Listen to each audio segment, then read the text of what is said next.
दोस्तों आपका हमारे YouTube चैनल पर स्वागत है। आज की इस वीडियो में हम चर्चा करेंगे दोस्तों, जैसा कि आप जानते हो आईसीआर के अलॉटमेंट आ चुके हैं। अब मैं दोस्तों वीडियो शुरू करने से पहले आपको बता देता हूं दोस्तों, 8 PM से आज शाम को दोस्तों 18 नवंबर को मैं यूट्यूब पर लाइव आऊँगा। अगर दोस्तों आप देखना चाहते हो तो अपने जॉब के जितने भी क्वेश्चन है, कितनी कट ऑफ जाएगी, क्या प्रोसेसिंग, उसके बारे में दोस्तों अपन फेस टू फेस बात करेंगे।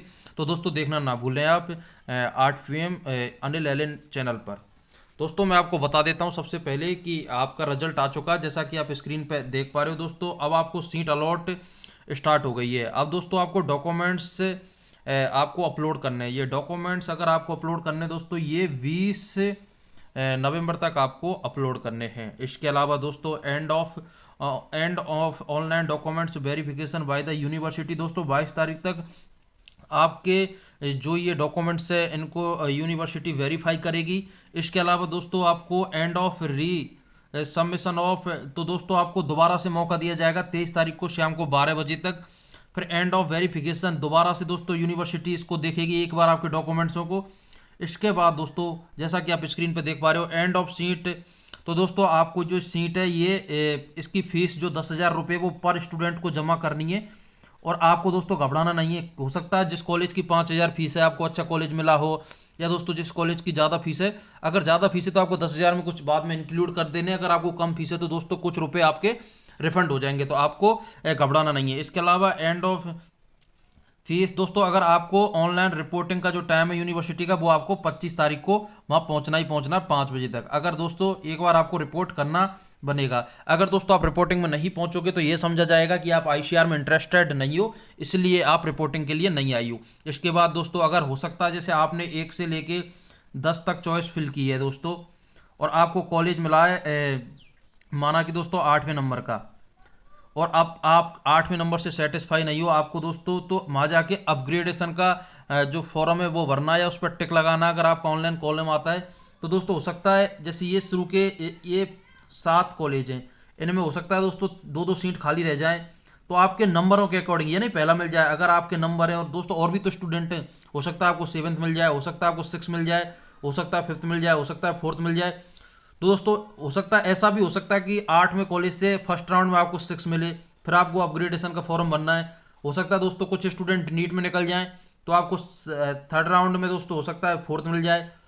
इसके अलावा मॉपअप राउंड हो, ऑफलाइन हो, तो 4 से बढ़ के दोस्तों आपको 2nd मिल जाए। तो ये अपग्रेडेशन चलता रहेगा, तो आपको घबराना नहीं है। आपको जो कॉलेज मिला एक बार आप रिपोर्टिंग करने पहुंचे, क्योंकि कई स्टूडेंट ऐसे हैं जिन्होंने, देखो हर स्टूडेंट चाहता है मैं उस डिपार्टमेंट में जाऊँ जिसमें आपकी चॉइस है, लेकिन जरूरी नहीं है ना कि आप जा सको। आपसे भी ऊपर लड़के हैं, हर स्टूडेंट की अपनी अपनी चॉइस होती है दोस्तों। जिसके अच्छे नंबर हैं उसी को उसके चॉइस के अकॉर्डिंग कॉलेज मिला है, तो आपको भी धैर्य की आवश्यकता है। इसके अलावा दोस्तों मैं आपको बता देता हूँ आपको कौन कौन से डॉक्यूमेंट्स अपलोड करने हैं। जैसा कि आप जानते हो दोस्तों 20 नवंबर तक आपको अपलोड करना है, तो अभी आपको ज़्यादा जल्दबाजी नहीं करनी है, अभी 1-2 दिन वेट करो।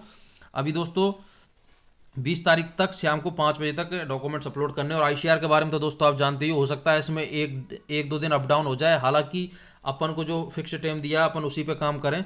तो सबसे पहले जाके दोस्तों आपको अपना लॉगिन करनी है, पासवर्ड और आईडी। जैसे आप लॉगिन करोगे दोस्तों, सबसे पहले मैं एक चीज़ और बता देता हूँ आपको।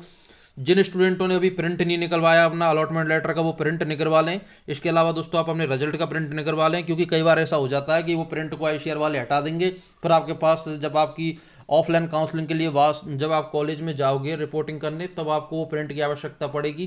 फिर आप कहोगे सर हमारा तो प्रिंट ही नहीं निकला, तो अभी से आप प्रिंट निकलवा लें कहीं ना कहीं से। इसके अलावा दोस्तों आपको जो जो डॉक्यूमेंट्स चाहिए उसके बारे में मैं बता देता हूँ आपको। जो वहाँ सबमिशन अपलोडिंग ऑफ डॉक्यूमेंट्स का वो आएगा, उसमें सबसे पहले आपको 100 केबी से लेके दोस्तों 500 केबी तक की फाइल में आपको अपने डॉक्यूमेंट्स अपलोड करने हैं। ये दोस्तों एक फाइल होती है जिसमें स्पष्ट देखें उनको, ये नहीं कि आपने धुंधले कर दी जो दिख ही नहीं पा रहे, जूम कर करके देख रहे हैं, फोटो ही फट जाता है। इसके अलावा मैं आपको बता देता हूँ, जो आपको फोटो दोस्तों वो जो सेंड करना है वो A4 साइज का होता है, जो पासपोर्ट साइज का ही होता है लगभग, उस साइज में आपको फोटो अपलोड करना है। और वही फोटो अपलोड करना है जो आपने उस टाइम जो आईसीआर का फॉर्म फिल किया था, वही फोटो आपका होना चाहिए। इसके अलावा मैं आपको एक बात और बताता हूँ दोस्तों, सबसे पहले आपको क्या करनी है, डीओबी आपकी डेट ऑफ बर्थ होनी चाहिए, उसके लिए ऐसा डॉक्यूमेंट्स अपलोड करना है। उसमें ऐसे फिक्स नहीं है, काफ़ी डॉक्यूमेंट्स हैं, चाहे वो आपका आधार कार्ड हो, पैन कार्ड हो या 10th-12th की मार्कशीट हो जिसमें स्पष्ट रूप से आपकी डेट ऑफ बर्थ दे रखी हो। तो ये पहला डॉक्यूमेंट्स आपको ये अपलोड करना है। अब अपन बात करते हैं दोस्तों दूसरा डॉक्यूमेंट्स बड़े ध्यान से देखो। आपको करना है 10th का सर्टिफिकेट। अब दोस्तों 10th का सर्टिफिकेट, मैं राजस्थान का रहने वाला हूँ, राजस्थान की मार्कशीट पे तो 10th की जो ओरिजिनल मार्कशीट है उसके पीछे ही सर्टिफिकेट आता है। अगर आपका उसी की मार्कशीट के पीछे सर्टिफिकेट है तो आपको बैक साइड से अपलोड करना है सर्टिफिकेट। और कई स्टेटों में हो सकता है दोस्तों अलग आता हो, तो मुझे उसकी नॉलेज नहीं है। अगर आपका अलग आया हो तो आप अलग से अपलोड करें। अब मैं आपको थर्ड डॉक्यूमेंट्स बताता हूँ। थर्ड डॉक्यूमेंट्स आपको क्या अपलोड करना है, 10th की मार्कशीट आपको अपलोड करनी है दोस्तों। उसी साइज में करनी है, स्पष्ट देखिए 100 KB से लेके 500 KB तक। अब दोस्तों फोर्थ डॉक्यूमेंट्स बताता हूँ आपको। फोर्थ डॉक्यूमेंट्स क्या अपलोड करना है, आपको 12th का सर्टिफिकेट अपलोड करना है, जो कि हमारे राजस्थान में पीछे की साइड दे रखा है मार्कशीट के पीछे, वो ही है जो आपको अपलोड करना है। इसके अलावा मैं आपको फिफ्थ डॉक्यूमेंट्स बताता हूँ। फिफ्थ डॉक्यूमेंट्स क्या है, फिफ्थ डॉक्यूमेंट्स में आपको 12th की मार्कशीट अपलोड करनी है दोस्तों। ये आप कर ही दोगे, इसमें कोई समस्या ही नहीं। इसके अलावा मैं आपको 6 डॉक्यूमेंट्स बताता हूँ। 6 डॉक्यूमेंट्स आपको क्या अपलोड करना है, आपको TC ट्रांसफर सर्टिफिकेट अपलोड करना, जहाँ से लास्ट जिस कॉलेज या यूनिवर्सिटी से आप पास आउट हो वो लेटेस्ट आपको TC अपनी अपलोड करनी पड़ेगी। अब दोस्तों 7वें नंबर पे बता देता हूँ मैं आपको कौन सा डॉक्यूमेंट्स अपलोड करना है। आपको दोस्तों अपना आधार कार्ड, पहचान ID मतलब कोई भी हो सकती है identification, Aadhaar card, PAN card, bank passbook, इसके अलावा राशन कार्ड, उसमें कई ऑप्शन दे रखे हैं दोस्तों। आपको उनमें से एक अपलोड करना है जिससे कि आपकी उसमें एक आइडेंटिफिकेशन हो सके। इसके अलावा दोस्तों डोमिसाइल कुछ स्टूडेंट सोच रहे हैं तो डोमिसाइल का होता है दोस्तों, इसको मूल निवास कहते हैं हिंदी में। जैसे राजस्थान मूल निवास, आप किस स्टेट से बिलोंग करते हो, महाराष्ट्र का मूल निवास, गुजरात का, बिहार का, जहाँ के आप रहने वाले हो, जो ये डिफाइंड करे कि हाँ आप इस डिस्ट्रिक्ट के रहने वाले हो, वो आपको मूल निवास इसमें अपलोड करना है। इसके अलावा दोस्तों मैं आपको अगला बता देता हूँ 9वें नंबर का कौन सा डॉक्यूमेंट्स अपलोड करना है, चरित्र प्रमाण पत्र, जिसको दोस्तों इंग्लिश में कहते हैं कैरेक्टर सर्टिफिकेट। आपको अपना कैरेक्टर सर्टिफिकेट, जिस लास्ट कॉलेज या यूनिवर्सिटी से आप पास आउट हो, वो आपको अपना कैरेक्टर सर्टिफिकेट अपलोड करना है। इसके अलावा दोस्तों आपको 10 नंबर पे बता देता हूँ जो सबसे लास्ट डॉक्यूमेंट्स है, वो है आपका जाति प्रमाण पत्र। आप जिस जाति से आपने फॉर्म भरा है वही प्रमाण पत्र आपको अपलोड करना है, जिसे कास्ट सर्टिफिकेट कहते हैं।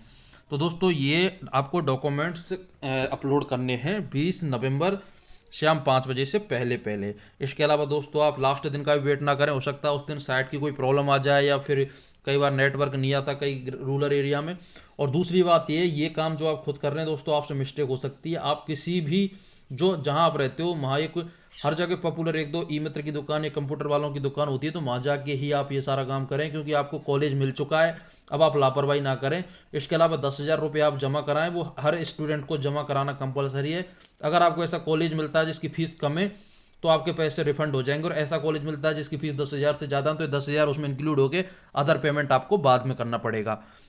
इसके अलावा दोस्तों मैं आपको बता देता हूँ जिन स्टूडेंटों को फर्स्ट राउंड में कॉलेज अलॉट नहीं हुआ है वो सेकंड राउंड का वेट करें। सेकंड राउंड का रिजल्ट जो आएगा वो आएगा दोस्तों 30 नवंबर को आएगा। इसके अलावा दोस्तों जो थर्ड काउंसलिंग है, थर्ड जो अलॉटमेंट लेटर आएगा उसका रिजल्ट आएगा 12 दिसंबर। अगर आपको पहली काउंसलिंग में नहीं मिला है तो आपको घबराना नहीं है, अगली काउंसलिंग का वेट करना है दोस्तों। ऑफिशियली रूप से 2 काउंसलिंग दे रखी हैं, ये जरूरी नहीं है कि 3 ही काउंसलिंग 3 ही राउंड हो सकता है 4 भी हो जाए, सीट हो जाए 5 भी हो जाए।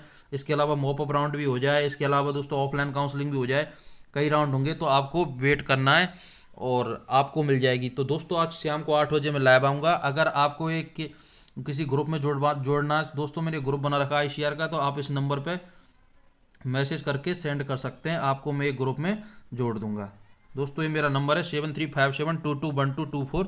इसके अलावा आज शाम को हम बात करेंगे कितने नंबर तक सीट अलॉट हुई है, कितने नंबर तक सीट मिलने की संभावना रहेगी सेकंड राउंड में, थर्ड राउंड में इतने नंबर तक रहेगी, इस नंबर पे ये होगा। इसके अलावा दोस्तों जो स्टूडेंट अपनी सीट से खुश नहीं है वो अब काउंसलिंग तो देखो आप सब कराएं। अगर काउंसलिंग आपने मिस कर दी और बाद में मेरे पास कॉल किया कि सर हम तो काउंसलिंग नहीं करा पाए, थर्ड राउंड में पार्टिसिपेट कर सकते हैं, आप नहीं कर पाओगे, एक बार आपने काउंसलिंग मिस कर दी आपको काउंसलिंग से बाहर कर दिया जाएगा।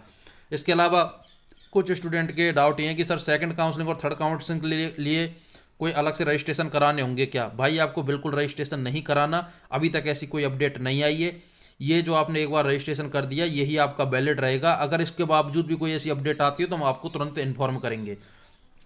तो पूरा सिस्टम ये था। इसके अलावा दोस्तों आप प्रिंट जरूर निकलवा लें, जो आपका अलॉटमेंट लेटर है उसका, और जो आपका मार्कशीट जो आई थी उसका प्रिंट निकलवा लें।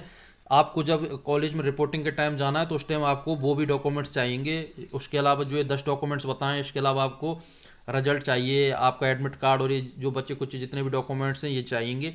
तो दोस्तों ये अपडेट थी आज की वीडियो में। मिलता हूँ नेक्स्ट वीडियो में नेक्स्ट अपडेट के साथ। अगर अभी तक आप हमारे चैनल पर नहीं जुड़े तो दोस्तों जुड़ जाइए, जिससे कि आपको हर तरीके की आइडिया और हर तरीके का अनुभव मिल सके। आज के लिए इतना ही। जय हिंद, जय भारत।